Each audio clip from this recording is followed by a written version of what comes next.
Today's video is devoted to people with type 2 diabetes. I've received a lot of messages and emails and posts from people asking me how I manage my type 2 diabetes with a plant-based lifestyle. So I thought it would help if I make it a video, and that way I could just link that video to any question I have in the future. Plus, then it would allow people to come out to my YouTube channel who are looking to get some help with their type 2 diabetes and check out my video. So I'm going to share how I have managed my type 2 diabetes with a plant-based lifestyle and movement throughout the last 5 years. So I'm going to start back a little bit and talk about how when I was diagnosed with type 2 diabetes, I was required to go to a diabetic nutritional counseling class. And in that class, I learned something that actually was very detrimental to me, and I found that out years later. What I was told is that I should eat 3 meals a day and 2 snacks. And since then, I've found that eating those snacks in between my meals actually makes blood sugar go higher because it doesn't give my body time to process the glucose in my blood. So the number one tip that I have for type 2 diabetics is to eat 3 meals a day and no snacks at all. The second thing that I wanted to share with you is what I actually eat on a regular basis. So this is going to be just an example, but I think it will help for type 2 diabetics to get an idea of what they need to be eating to manage their diabetes.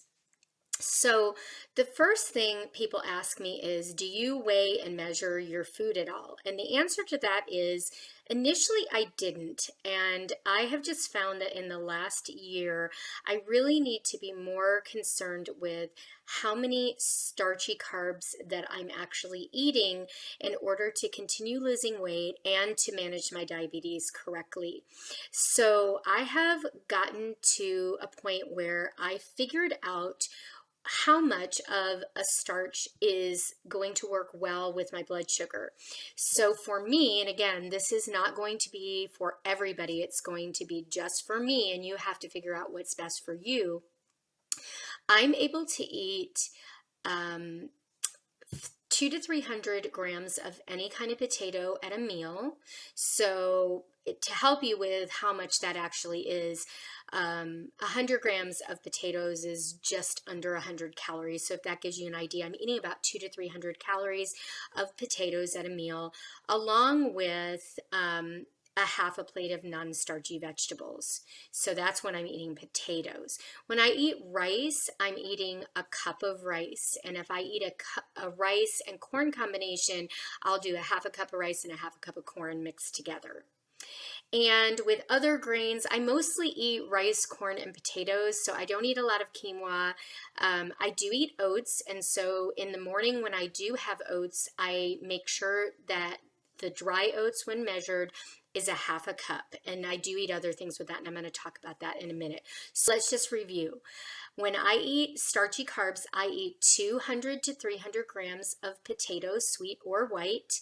I eat a cup of rice, or a half cup of rice and a half cup of corn combination, or I might just eat a corn cob. And when I eat breakfast, I eat a half a cup of oats that I cook. So it ends up being more than a half a cup, but a half a cup dry. All right, now let's talk about fats, because a lot of people say that eating really, really low fat is important for diabetics because we have insulin resistance, which is essentially where we have fat inside of our cells. It's called intramyocellular lipids, or fat that is inside the cells.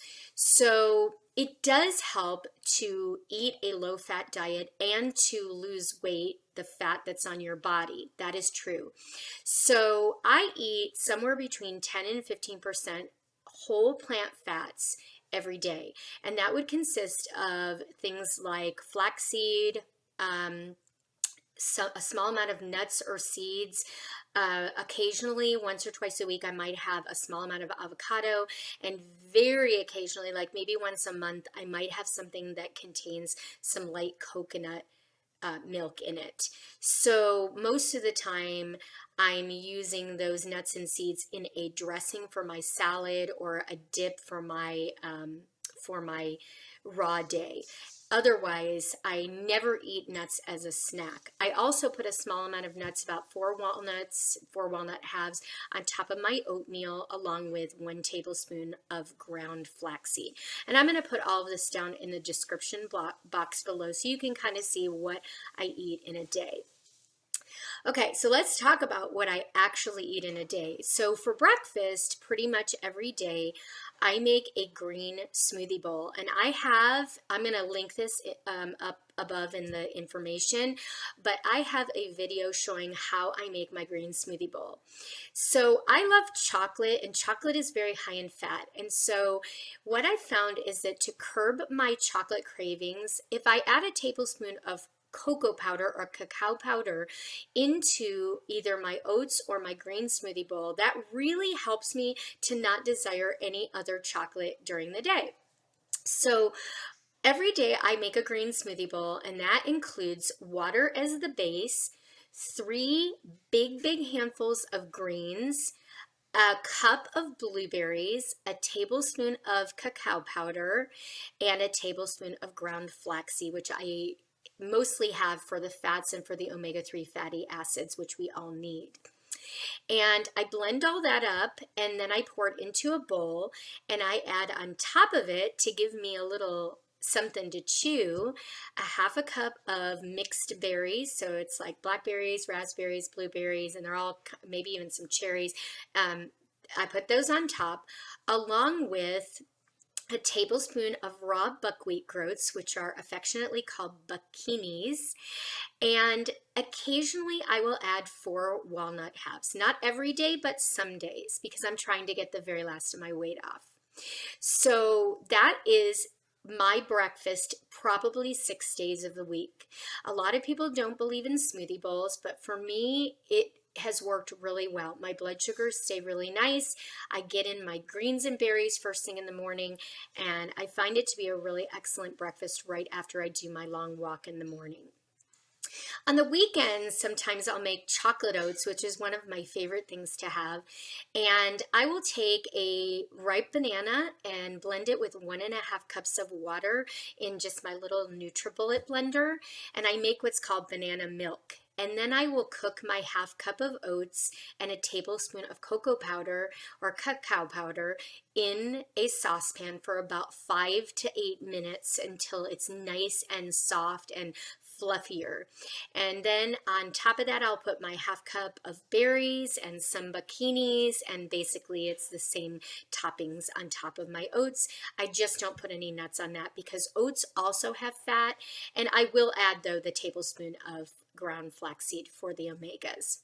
So that's breakfast. So then I don't eat anything in between breakfast and lunch. At lunch, generally, I will have a big salad of some kind or a bunch of raw veggies with a dip that is generally made with either a tablespoon of tahini or some kind of a nut or nut butter, but I usually don't use the entire dressing. So I might be getting a 1/2 to a 1/4 tablespoon of tahini because I'm not using all the dressing. And then the other part of my lunch is going to be some kind of a starch. So I might make a 200 to 300 grams of sweet potato, or I might make potato fries. I generally don't eat rice at lunch just because rice isn't really my favorite starch. So I am more apt to eat potatoes at lunch, and I mostly eat potatoes every lunch, some kind of potato. Sweet potatoes are my favorite, but I definitely do both white and sweet. Although some people will say that white potatoes spike their blood sugar too much, and you just have to test that out, test out the amounts, and see what works best for you. For dinner, again, I'm going to wait between my lunch and dinner and not have any snacks, anywhere from 4 to 6 hours between my meals. And then at dinner, I'm going to have whatever I cook for my family. Sometimes I do small modifications for me, but most of the time it's just a really nice whole foods plant-based meal. Occasionally I might have some whole grain pasta, but a lot of the times I'm eating just whole intact grains. So it could be rice, corn, potatoes, quinoa. Like I said, I'm not a huge quinoa fan, so occasionally I will make a dish with quinoa, but not as often. And along with that, I'm going to eat a whole half of a plate of non-starchy vegetables. It can be steamed vegetables, roasted vegetables, again, all made without any oil. Don't cook with any oil at home. It is true that occasionally I go out to eat and I don't always avoid oil, but most of the time I try as best as I can to not get any oil when I eat out. So those are my 3 meals. After dinner, I forgot one thing though, actually. Let me go back. So at the end of my lunch and dinner, if I desire, I will have another piece of fruit. So I might have a cup or a cup and a half of cantaloupe. I might have a half an apple or a whole apple if it's smaller. Whatever I feel like having, I have a fruit after lunch and dinner. So after I finish my dinner meal, I will not eat anything until the next morning after I go for my walk. And so I want to talk about my walk a little bit. So basically, I'm doing a sort of intermittent fasting because I'm not eating after probably about 6 o'clock at night until probably 8:30 in the morning, sometimes 9. It depends on how long it takes me to do my walk, to get home, to create my smoothie bowl. So I have all that time that my body's had a chance to rest and process all the glucose that's in my system from the day before. Before I get to the movement part of this video, I want to talk about how I stage my fruit. So I like to eat lower glycemic fruits as much as possible in the morning. Now, I know I do put a banana in my smoothie bowl and in my oats, and bananas are not necessarily low glycemic, but all of the other fruits that I eat in the morning, the berries, sometimes I have apple, sometimes I have kiwi, those are all lower glycemic. And the reason I do that is that until I actually become active in the day, I think it's better to eat the lower sugar fruits because it just kind of helps to not spike your blood sugar. As the day goes on, you can test out fruits and see how they work for you. A lot of people like watermelon in the summer, and people will say, don't eat watermelon or pineapple. But I find that if I eat a small amount of that, later in the day, I actually do fine because I've already done my walk, I've already been active, and my body is functioning properly. So you just have to test and see how you do with different and various fruits. And as you get better and better, as you get healthier and healthier, and your blood sugar gets lower and lower, you usually can add some of those fruits in. So now I want to talk about the movement part because this is super important because I believe that I managed my type 2 diabetes with 2 things, diet and exercise. Instead of taking pharmaceuticals, I've chosen to eat healthy and to move every day so I don't have to take pills anymore. Because remember, I choke on pills and I don't like pills at all. Plus, I don't want to give my money to Big Pharma. If you haven't watched What the Health yet, you need to watch it. I'll put the link down below. So for my movement, I am walking every day for about an hour in the morning. So I get up, I get outside, and I start walking at about 7 o'clock a.m. and I walk till about 8 or 8:15 every day. I'm walking slowly. I'm not doing anything that's any other person couldn't do as long as you're mobile. And what I find is that that is really helping to reduce my insulin resistance. It allows me sometimes to eat things like higher glycemic fruits or occasionally have some kind of a more decadent meal that I normally wouldn't be able to eat. So I do recommend getting in exercise. If an hour is not possible for you, you certainly can do less than an hour, and you can also do exercise broken up into 10 or 15 minute increments.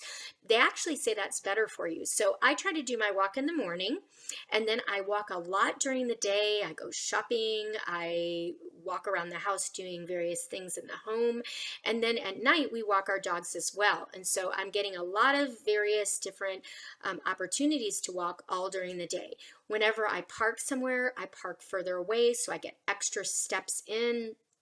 All that you can do will help to reduce your insulin resistance. So I recommend walking. It's free, it's easy to do. You can walk around your house if you don't want to get outside. If the weather's bad, you can walk in the mall, you can walk on a treadmill, or you can just walk outside somewhere really nice. But whatever you do, walking is going to help you as a type 2 diabetic. Also, I want to talk about a phenomenon that happens sometimes to diabetics, and I don't know if this has happened to you, but it used to happen to me a lot, so I want to mention it. Back when I really had a lot of trouble with insulin resistance, I would notice that I would eat a normal size meal and then I would still feel hungry, even sometimes 15 or 30 minutes after I ate that meal when my brain had time to tell me that I was full. And I didn't understand why that was happening. I was thinking, wow, maybe I didn't eat enough. And so I would go and have more to eat, which was absolutely the worst thing I could have done, because this phenomenon is common if you have insulin resistance. So let me explain it to you. If you eat a meal, your meal, the food that you ate, is going to be broken down into glucose molecules. And those molecules are going to go into your blood, and they are going to be, what I say, chaperoned into the cells by insulin, which is produced in your pancreas. Well, what happens is, as a type 2 diabetic, we do produce insulin. So we aren't like type 1s who have to actually inject insulin because they don't produce any at all. We actually produce insulin. But what happens is the insulin is produced, it comes into the blood, and it is there getting ready to take those glucose molecules into the cells. And it gets up to the cells and it says, hey, we're here, we're ready to get in. And the muscle cells say, sorry, we already have a resident fat. And again, that's intramyocellular lipid. It means fat that is inside the cells. And so the insulin, being frustrated, can't move those glucose molecules into the cells, just sits there with the glucose in the blood. And that's when we get our high blood sugar. And so as a result of that, the muscles and the cells which run on glucose are needing energy. And so they call out to the brain and say, hey, we didn't get any glucose. We don't have our energy. And so the brain tells you, hey, eat. Well, you did eat. You already ate. So you don't really need to eat again. In fact, the worst thing you could do would be to eat again because you already have high blood sugar. So I tell people the best thing you can do if you feel hungry after eating, anytime after eating within that first hour, is to go walk. Because when you walk, you're going to reduce your insulin resistance. And then you will find that that hunger that you're experiencing, it'll be gone and you'll start to function better. Now, on the other hand, if you're not eating enough and you are feeling hungry all the time, that's not a good thing. So you want to make sure that you're eating a full plate of food, half of it being non-starchy vegetable and half of it being some kind of starches or beans. And I forgot to mention beans because on that other side of the plate, I almost always have some kind of legumes. I generally like rice more with beans because that combination just seems to go better. But a lot of times I'll still have some kind of legume, lentils or edamame or something like that along with my potatoes. So I just want to mention that beans are a great friend to a diabetic because they contain resistant starch, which will help to slow down the absorption of that glucose into your blood and prevent some of the spiking. So definitely make sure that you're including beans in both meals if possible, but definitely at least into one meal a day. I try to do both meals if possible. So if you have a salad, you can always throw on some garbanzo beans or black beans into your salad. If you're having a burrito bowl, you can have that with pinto beans or black beans. You can also have some fat-free hummus with raw veggies as part of your lunch.